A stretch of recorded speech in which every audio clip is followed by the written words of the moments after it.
Education has long been viewed as the pathway to opportunity and upward mobility in the United States. For many immigrant families, school represents a possibility of a better future and the belief that hard work will lead to success. However, educational opportunities have not always been equally available to immigrant communities. During the early 20th century, many immigrant children attended Americanization schools that often provided a more limited curriculum and lower quality educational experiences than those available to other students. Rather than encouraging academic advancement, these educational experiences frequently focus on preparing students for specific forms of labor and social integration. Although educational systems have changed over time, these disparities continue to exist today.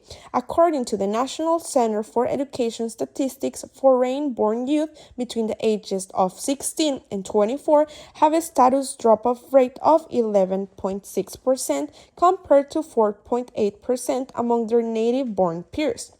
While educational experiences vary from student to student, research suggests the rates are often shaped by broader social and structural factors rather than individual motivation alone. From a complete theory perspective, this gap raises a deeper question. If education is widely viewed as the pathway to opportunity and upward mobility, why do socioeconomic inequalities continue to shape the educational experiences and outcomes of immigrant students? Point 1. Education as the promise of upward mobility. From an early age, educational success is frequently portrayed as evidence of individual merit. Good grades, college acceptance letter, and academic achievements are often interpreted as proof that hard work, talent, and determination are rewarded equally between educational systems. Conflict theory explains why education is often viewed as a solution to inequality despite persistent differences in educational experience and outcomes. Meritocracy promotes the belief that academic success is earned through talent and hard work, encouraging students to view education as a fair competition where everyone has the same opportunity to succeed. From a conflict theory perspective, these beliefs function as an ideology because it presents educational systems as neutral and equitable, even when students enter them with different social and economic advantages. By emphasizing individual responsibility, educational success and failure become interpreted primarily as reflections of effort and determination rather than the influence of broader structural inequalities. False consciousness can emerge when these structural inequalities become obscure, encouraging individuals to accept unequal educational outcomes as the natural consequence of personal choices and ability. The concept of deservingness further legitimizes these outcomes by promoting the belief that those who achieve educational success have earned greater opportunities, status, and rewards through their own effort. Conflict theory suggests that these beliefs can help maintain existing inequalities by presenting educational outcomes as fair and merit-based, while diverging attention away from the unequal conditions that shape students' opportunities from the beginning. Point 2. From unequal starting points to unequal outcomes. The effects of these inequalities extend beyond belief about merit and become evident in the resources and support available to students throughout their educational experiences. Social stratification influences the resources, support, and opportunities available to immigrant students throughout their educational journeys. Financial pressures, unequal access to educational resources, and difference in academic support can shape students' experiences from an early age and influence the pathway available to them over time. Approximately 21% of children in immigrant families live in poverty, compared to 14% of children with native-born parents. From a conflict theory perspective, these differences demonstrate how unequal access to economic resources can influence the educational opportunities available to students long before educational attainment becomes visible. Cultural capital demonstrates how familiarity with educational expectations, college preparation, processes, and communication with schools can provide advantages that are not equally available to all families. Educational institutions often reward the knowledge, behaviors, and form of engagement associated with dominant social groups, placing some students in stronger positions to navigate the educational system and access opportunities embedded within it. At the same time, ethnic capital highlights how immigrant communities create networks of support, information, and encouragement that help students pursue educational goals despite socioeconomic barriers. These resources can help students navigate educational systems while also illustrating the additional efforts often required to overcome structural disadvantages. The effects of these unequal starting points become visible in educational outcomes.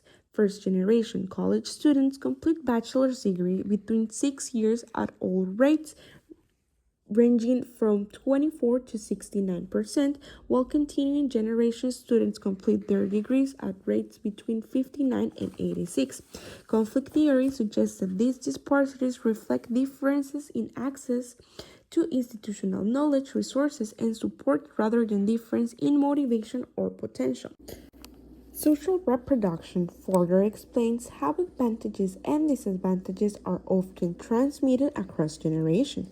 As a result, inequalities in access to economic resources, educational support, and institutional knowledge can contribute to persistent disparities in educational attainment, college opportunities, and future socioeconomic mobility. Point 3. Why educational inequality persists. Conflict theory suggests that educational institutions do not simply respond to social inequality but can also contribute to maintaining it by reproducing existing patterns of advantage and disadvantage. Because schools operate within broader system of power, definitions of achievement, success, and academic potential are not always neutral. Students whose background more closely aligned with dominant educational expectations are often better positioned to access academic support, advanced opportunity, and institutional resources. As a result, educational institutions may reward forms of knowledge, communication, and engagement that reflect dominant norms while overlooking the experiences and strengths of students from different backgrounds. From a conflict theory perspective, this process can contribute to the reproduction of inequality by providing greater opportunities to students who already possess advantages valued by educational institutions. Rather than reducing social inequalities, schools can unintentionally reinforce them through unequal access to institutional resources and opportunities. While statistics and sociological theories help explain broader patterns of educational inequality, the experiences of immigrant families provide insight into how these challenges are encountered and navigated in everyday life. The following interview exposes some of the barriers immigrant parents may face while supporting their children's education and interacting with educational institutions. What challenges have you encountered while trying to support your child's education? I think that the most challenging thing is about my lack of knowledge about the process, how it works, what to do, where to go, about all the applications. I think that that's the most difficult part for me, besides the financial part, that the cost of education here is very expensive. But I think that's something that you can work on, the part of the cost, but the lack of knowledge or where to go, what to do, that's the hardest part of me. Like to try to help my child to do this, to do that, because I haven't gone anywhere, so I don't know anything about how the process works. Okay. Were there aspects of the educational system that were difficult to understand or navigate? Yes, for me they were. They were like I didn't know where to go, as I mentioned, where to what to do. Um, I think that if I had known that, my child would have had like an easy way to make all this process or to do their own things. I will be like more helpful. if I had known that. So for me, it was hard. What resources or support do you wish had been more accessible to your family? I wish like there were like low cost offices that where you could go and ask for orientation, because maybe they offer when they are in high school they offer like some educational resources, like is going to be like an event and they are going to tell you the steps that you are going to do. They give you an orientation, but that's very different from the moment that you are in the process, like when you have like what to do, what is next. Or so I would like they will have like an office that we could go in, especially in our language, because sometimes the technician words are hard for me to understand. So maybe a help or support in our language, and or if not, for example, hotline to call and to ask, and they can you can have like a file of your child, and they give you like a follow up of your situation. I mean, a lot of questions. So I would like to have some more support, like one-to-one support, not like the one that they offer, like is in group. No, one-to-one. I would like to have. Thank you so much for your time and help. The interview demonstrates how navigating educational system often requires familiarity with institutional expectations and access to information that may not be equally available to all families. Challenges related to understanding school procedures, advocating for resources, or accessing educational support can influence the opportunities available for students. As these patterns become normalized, differences in educational attainment can appear to reflect individual ability rather than unequal access to opportunities and institutional support. Conflict theory argues that educational inequality persists not because students differ in motivation or potential, but because broader systems of powers influence which experiences, resources, and forms of knowledge are recognized and rewarded between educational institutions. By presenting these outcomes as natural or deserved, educational systems can contribute to the continuation of social and economic inequalities across generations. Examining immigrant education through this perspective help explain why disparity in academic achievement and socioeconomic mobility can continue even when schools are intended to promote equal opportunity. In conclusion, socioeconomic inequality in immigrant education cannot be fully understood through individual effort, motivation, or academic ability alone. While education is often viewed as a pathway to upward mobility, a conflict theory perspective reveals that educational opportunities are shaped by broader social and economic conditions that influence access to resources, support systems, institutional knowledge, and opportunities. Examining immigrant education through this lens demonstrates that educational outcomes are connected to more than personal choices.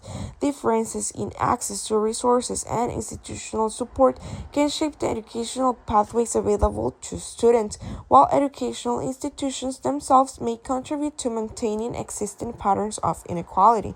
At the same time, this perspective encourages to question how ideas about success, achievement, and opportunity are defined. If educational outcomes are influenced by unequal access to resources and support, then addressing educational inequality requires looking beyond individual responsibility and considering the broader structures that shape students' experiences.